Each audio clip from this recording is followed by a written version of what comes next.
Hello, this is James Fisher, and I am repeating the previous lecture a little bit. And I really wanted to talk about the mole because I feel that the mole is a gateway to certain points in chemistry.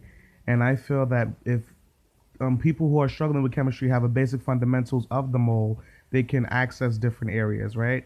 Because a lot of times in chemistry or advanced placement chemistry, we often get bombarded with so much material that we have to understand, and then sometimes we don't have the ability to verify our own mistakes.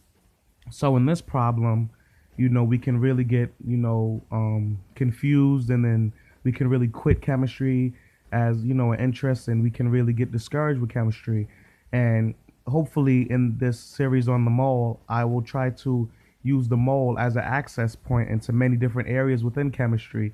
So in these brief videos, I'm gonna compare the mole to all different aspects of chemistry to see if we can get a brighter lens of certain struggles that we might be having in chemistry. So first, I'm going to talk about the mole.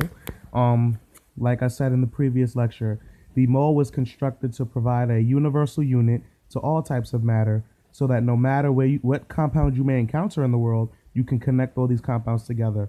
And I like to think of the mole as a all access pass. A card. So this is a depiction of a card, and it's going through a slot. And I feel that the mole is a key, and we can access many different realms of chemistry using this key or all access pass called the mole. Um, so the mole can lead you to many different directions in chemistry. You can lead it to the realm of atoms, which we'll discuss later on, hopefully in the next video. And you can also figure out what compounds are lacking or what compounds are contributing to the poor growth of a compound or a reaction.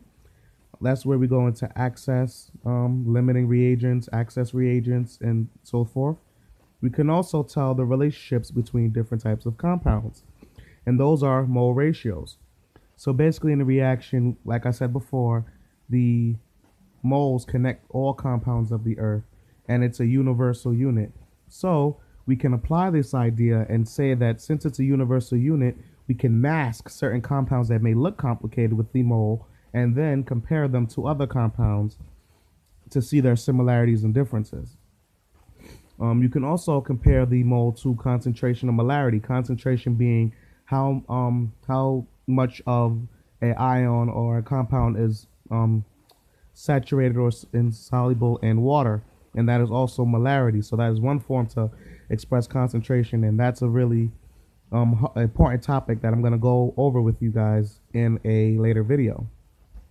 We can also connect temperature and pressure in chemistry using the mole, and that's where we go to gas laws, because all gases are ideal, and if the gases are ideal, we can find the volumes that they share, the temperatures that they share, and the pressures that they share. So that's what I want to really go on, but to give you a basic fundamentals, that's what we're going to be talking about with the mole, and we're going to assume that it is a universal unit. So when we go to the next video, I'll talk a little bit more about the atoms, and that's where we're going to really start at. So yeah.